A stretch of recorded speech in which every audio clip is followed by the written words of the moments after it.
Vem comigo que eu te conto. Tudo certo com vocês, galera? Bem, vamos fazer um panorama meio geral aí da partida de ontem contra o São Paulo. Eu acho que o time novamente não jogou bem, né? Mas ao estilo de jogo que propôs fazer, ontem até no vídeo que eu lancei lá, eu dizia que poderia ser dois desenhos, né? E na verdade o auxiliar técnico do Mano, certamente a ideia do Mano, havia trabalhado essa situação, né? Porque a ideia era pontuar ontem, né? Obviamente um empate lá na casa do São Paulo seria importante, né? Um ponto importante na tabela e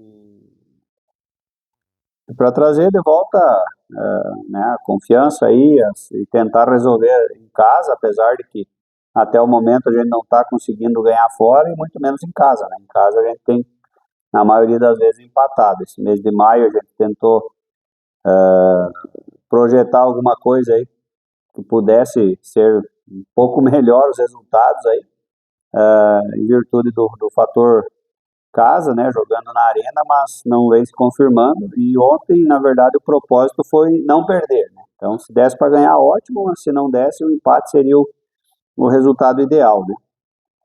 E até eu dizia, porque em virtude de vários desfalques, né, e sem aquela certeza que o Vila Sante jogaria, enfim, e qual seria o esquema tático, quais as peças eles escolheriam para sair jogando, a gente projetou, de repente, deles até colocar os dois laterais esquerdos, fazendo o Marlon uma outra linha ali, ajudando os volantes, né, enfim. Apesar de tudo, o esquema que o pessoal colocou em campo aí, a comissão técnica do Mano, né, na ausência dele, foi o 4-3-3, né, normal, mas que quando a gente estava sem a bola, a gente fazia esse 4-4-2 com duas linhas de 4, né. Os dois zagueiros, os dois laterais, e daí os volantes, né, retraía ali o Monsalve, tentava ajudar ali na marcação, enfim, né, para tentar fazer dois blocos ali de 4 para tentar evitar a entrada do ataque São Paulino. Mas, já no primeiro lance, com 10 segundos ali, quase, quase fomos surpreendidos, né? Também, como disse no vídeo anterior lá, talvez a gente faria essa retenção maior, né? Povoaria mais a questão de meio campo e defesa, para jogarmos por uma bola, de repente, né?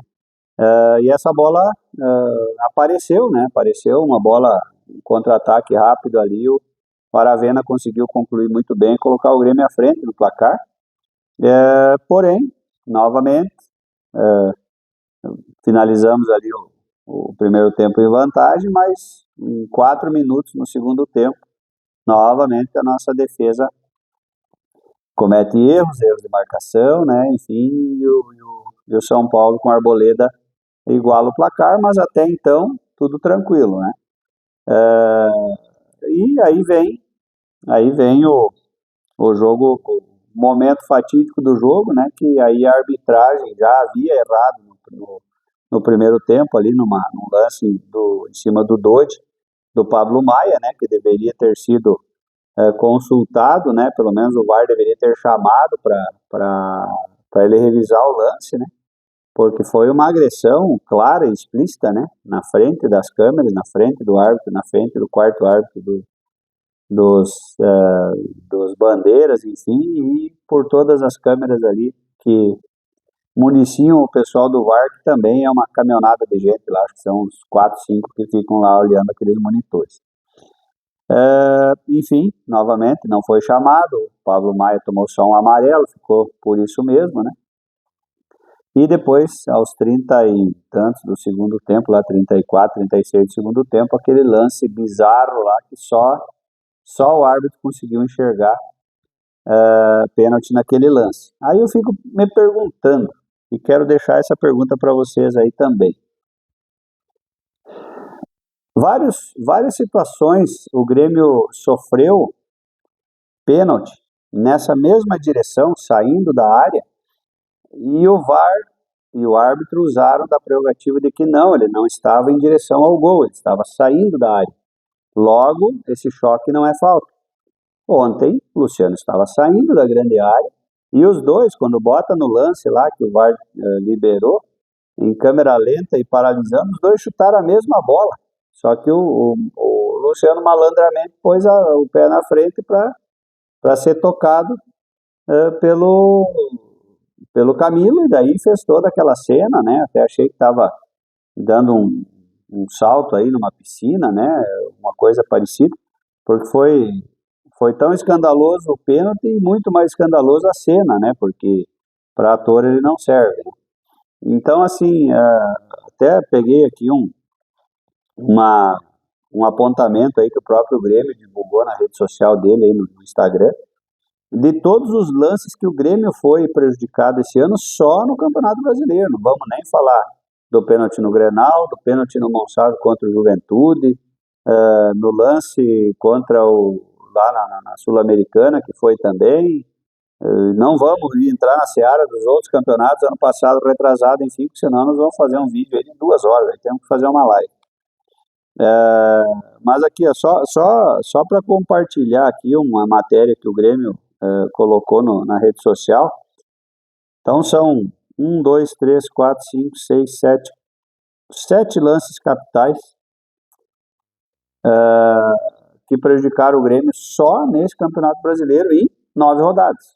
Então é uma média de quase um por jogo, né?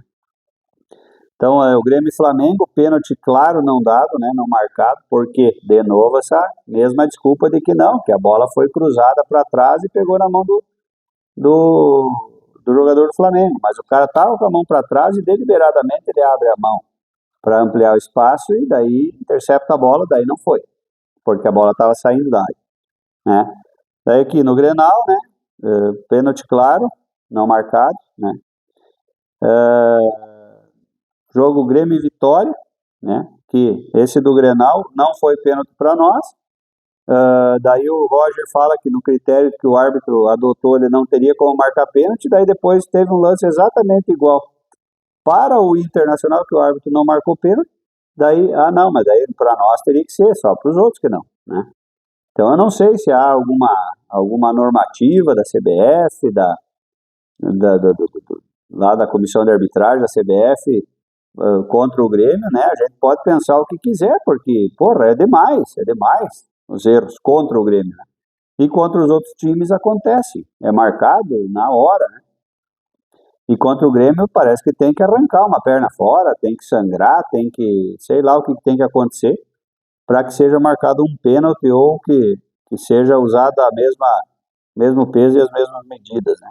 Então, contra o Vitória, houve uma agressão para expulsão contra o Vila Sante a 1 metro, vamos exagerar, 2 metros do árbitro, e o árbitro olhando naquela direção. O cara vem com o cotovelo e agride o Vila Sante na frente do árbitro, ele não deu, não deu o vermelho que ele poderia ter dado por ter visto o lance, e também não foi chamado pelo VAR, né?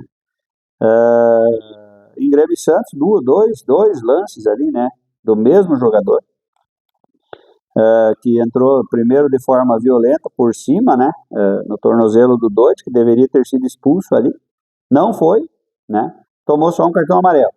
Logo na sequência, ele fez um pênalti em cima do Cristal, do mesmo jogador, que deveria ter sido marcado o pênalti e dado o segundo amarelo. Ou seja, o cara, teoricamente, ele fez 2 faltas para expulsão, né, uma direta e outra como segundo amarelo. Não foi expulso, não marcou o pênalti para o Grêmio, certo?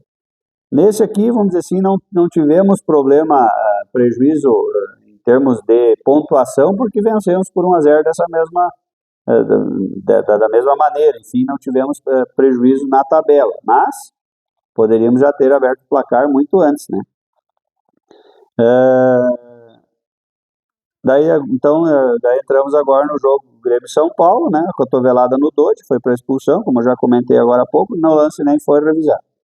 E a falta no Gemerson, né, no início da jogada, que deveria ter anulado a marcação do pênalti, e o juiz viu o lance, e mesmo assim não aceitou as ponderações do VAR, que mostraram o lance na íntegra, né, desde o início até a marcação do pênalti, e ele decidiu mesmo assim manter a decisão de campo e validar o pênalti para o São Paulo, prejudicando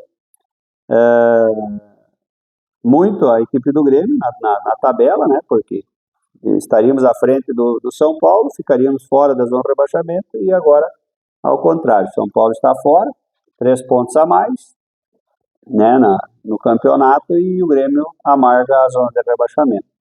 Precisamos falar isso abertamente, eu e todos os outros, a diretoria, todos os outros torcedores, jogadores já vieram a público se manifestando, né?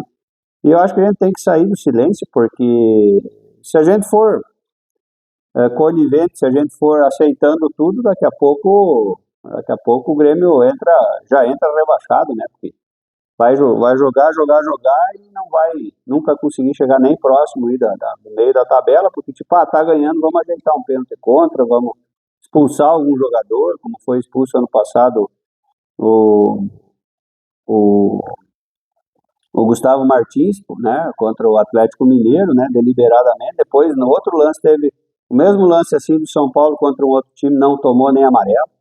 Né? Então, são 2 pesos, 2 medidas, e os critérios eu acho que são muito mais contra o Grêmio do que a favor. Né? Não sei, tem alguém que foi da Federação Gaúcha lá dentro da CBF, né? Então pode ser que isso tenha algum peso. Valeu, galera. Forte abraço a todos aí. Não se esqueça de se inscrever no canal e deixe seu like aí para dar uma moral pro canal Sangue Azul. Um abraço, até o próximo vídeo. Tchau!